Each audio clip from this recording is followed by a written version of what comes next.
about Russia and Ukraine. What do you think it is that Putin really wants? So, I think Mr. Putin is a very interesting long-term thinker. And when you look back to even some of the things he was writing when he was stationed in St. Petersburg a couple of decades plus ago, he realised, or a certain clique of Russian thinkers realised, that Russia has one great advantage and one great disadvantage. And the disadvantage is the fact that it's got a falling population. Its advantage is it's got great resources. So you put those two things together, and unfortunately what he's worked out is that you actually place your emphasis on the assets and not the people. So if you're the side of the assets, and by assets I mean obviously oil and gas assets, material ones in Siberia, certain other commodity assets as well, and also I would say things like agriculture, where there's a great capability to produce agricultural output as well. And then you think to yourself, well, actually, who in the world wants those assets, those outputs? And sure, there's Europe, which has been obviously a taker of both wheat and oil and gas over many years.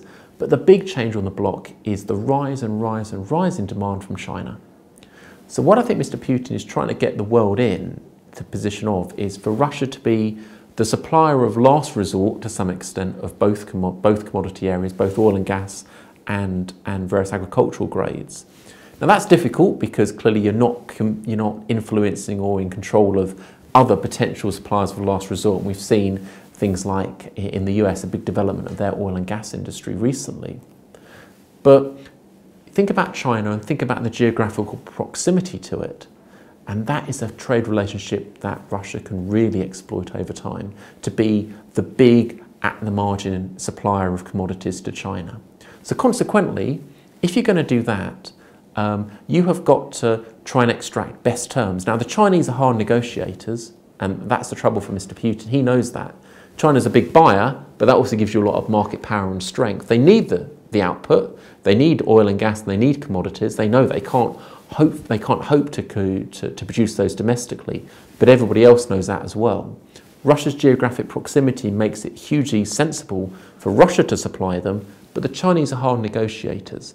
And so consequently, what Mr. Putin has to do is have that sort of diplomatic edge to show that actually I will do anything if required, and hence that's manifested itself in events in the Ukraine and related over the last few months, where basically effectively saying, look, I actually don't need to supply Europe because I potentially have another market that I can do deals with and has done deals with, and consequently I don't want to just roll over and just supply things to you. I'm actually going to try and do things which are in my interest.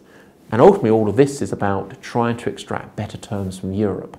As he switches the trade resource and trade emphasis over to China, he's telling Europe that actually Europe, you actually need to deal with a harder Russia today, a Russia which will be less predictable, and a Russia that is not just a taker and not just a giver of assets to you at cheap prices, but one which is going to actually try and extract more from you.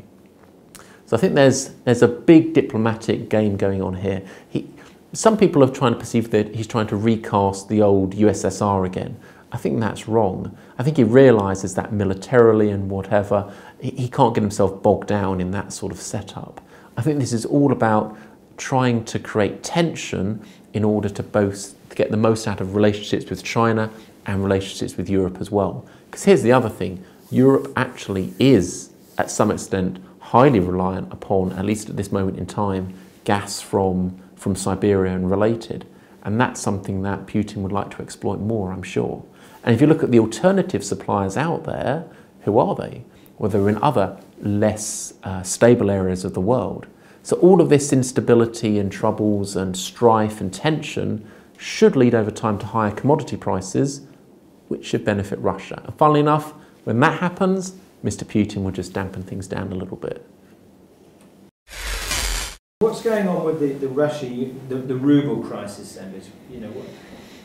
He's taking a lot of punishment for this long-term game, isn't he? I mean, the ruble's in dire straits, so just talk a bit about it. So The ruble has had clearly a very difficult last year.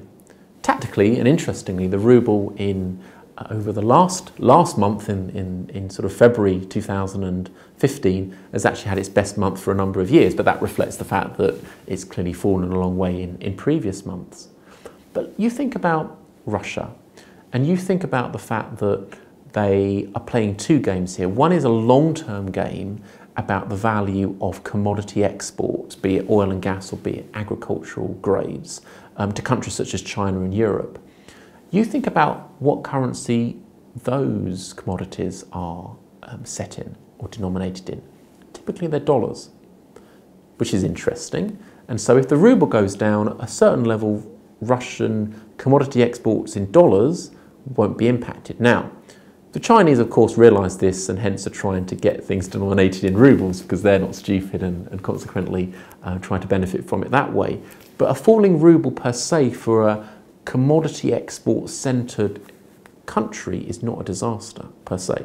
Second is Russia is reasonably self-contained, and the ruble, within the ruble bloc at a certain level, trade goes on as before and doesn't impact them.